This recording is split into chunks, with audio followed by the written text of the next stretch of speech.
한국이 선택을 강요당했습니다. 한국 국회가 자신들의 권한인 역사적인 무역협정을 입법화하지 않았기에 한국에 대한 자동차, 목재, 의약품 및 다른 모든 상호관세를 15%에서 25%로 인상한다. 트럼프의 SNS 한 줄. 그 한 줄은 삼성과 SK하이닉스 그리고 정부 전체를 동시에 긴장시키기에 충분했습니다. 관세가 오른다는 건 원래 예고된 절차를 밟습니다. 협상 테이블이 열리고 외교 채널이 가동되고 조용히 처리됩니다. 그런데 이번엔 달랐습니다. SNS 공개 발언, 합의 파기 경고, 그리고 국회 탓이라는 책임 전가. 이건 통상 정책이 아닙니다. 압박쇼입니다. 문제는 이게 끝이 아니라는 겁니다. 트럼프는 왜 하필 지금, 왜 하필 이 방식으로, 왜 하필 한국을 건드렸을까요? 숫자 뒤에는 항상 의도가 있습니다. 그리고 그 의도를 읽지 못하면 우리는 계속 당하게 됩니다. 지금 벌어지고 있는 일은 단순한 관세 인상이 아닙니다. 판을 새로 짜려는 시도입니다. 그 판이 무엇인지 보려면 우리는 먼저 이 발언이 나온 배경부터 정확히 들여다봐야 합니다. 관세를 올린다는 발언. 그 뒤에는 경제 논리보다 정치적 계산이 더 크게 자리하고 있습니다. 트럼프 대통령은 현재 중간 선거를 앞두고 있습니다. 그리고 그의 핵심 지지층은 제조업 부활과 미국 우선주의를 원합니다. 이 발언은 그들을 향한 메시지입니다. 나는 약속을 지키고 있다. 외국 기업들에게 단호하게 대응하고 있다. 트럼프식 협상 전략은 일관됩니다. 과장된 압박을 먼저 던지고 상대가 반응하면 선택지를 강요하고 최종적으로는 책임을 상대에게 넘깁니다. 이번 발언도 마찬가지입니다. 한국 국회가 합의를 이행하지 않았다는 주장. 하지만 실제로는 법안 처리 절차가 진행 중입니다. 그럼에도 이런 발언이 나온 이유는 명확합니다. 판을 흔들기 위해서입니다. 정상적인 통상 정책이라면 외교 채널을 통해 조용히 협의했을 겁니다. 하지만 이건 SNS를 통한 공개 압박입니다. 왜 이런 방식이었을까요? 이건 아직 확정된 정책이 아니라는 뜻입니다. 선거용 발언이자 협상 카드입니다. 그렇다면 우리는 이 발언을 어떻게 읽어야 할까요? 관세 발언보다 더 주목해야 할 말이 있습니다. 바로 러트닉 상무장관의 발언입니다. 메모리 반도체 기업은 100% 관세를 부담하거나 미국 내 생산을 선택해야 할 것. 이 문장을 그대로 받아들이면 협박처럼 들립니다. 하지만 조금만 깊이 읽으면 이 발언은 자백에 가깝습니다. 100%라는 숫자를 언급했다는 건 그만큼 메모리 반도체가 미국에게 중요하다는 뜻입니다. 만약 대체 가능한 품목이라면 굳이 이런 극단적인 숫자를 꺼낼 이유가 없습니다. 그냥 관세를 매기고 끝내면 됩니다. 하지만 미국은 그럴 수 없습니다. 왜냐하면 삼성과 SK하이닉스가 없으면 미국의 빅테크 기업들도 멈추기 때문입니다. AI 서버, 데이터 센터, 클라우드 인프라, 이 모든 것이 메모리 반도체 없이는 작동하지 않습니다. 그래서 러트닉 장관은 선택을 강요한 겁니다. 이 발언의 진짜 의미는 이겁니다. 우리는 너희가 필요하다. 하지만 우리 조건에 맞춰라. 위협의 수위가 높다는 건 곧 상대의 전략적 가치가 높다는 의미입니다. 미국은 왜 한국 반도체를 콕 집어서 압박할까요?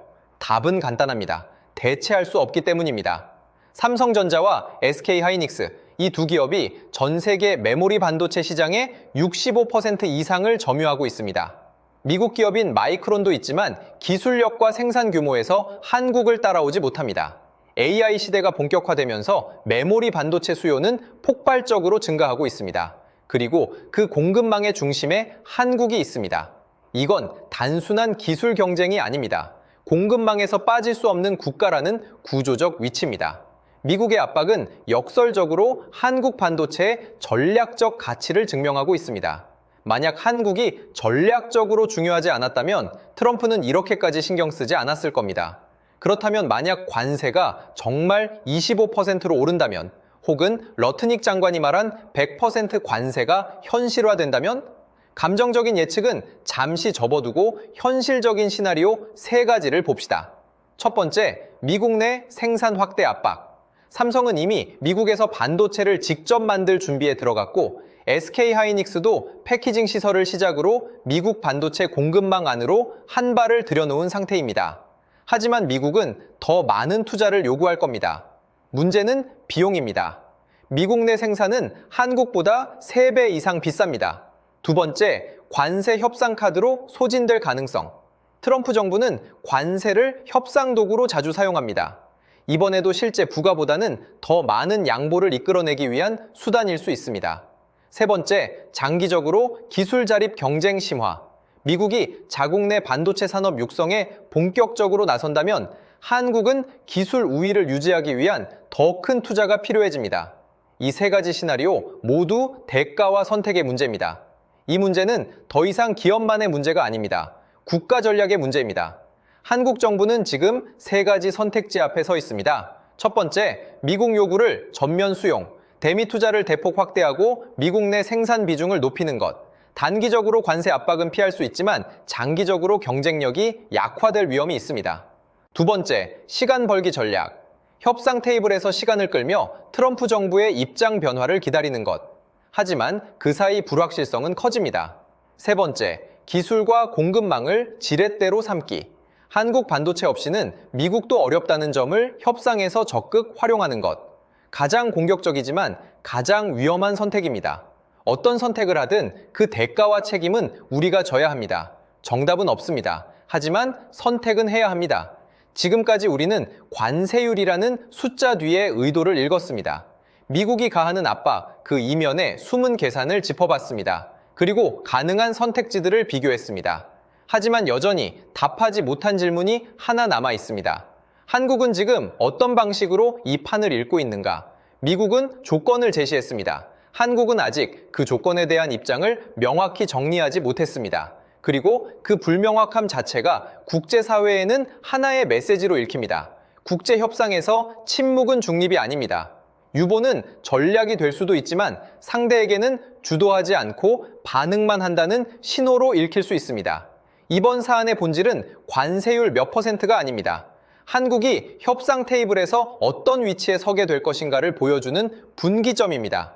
만약 이번에도 압박, 대응, 지연, 수용의 패턴이 반복된다면 그 패턴은 다음 협상의 전제가 됩니다.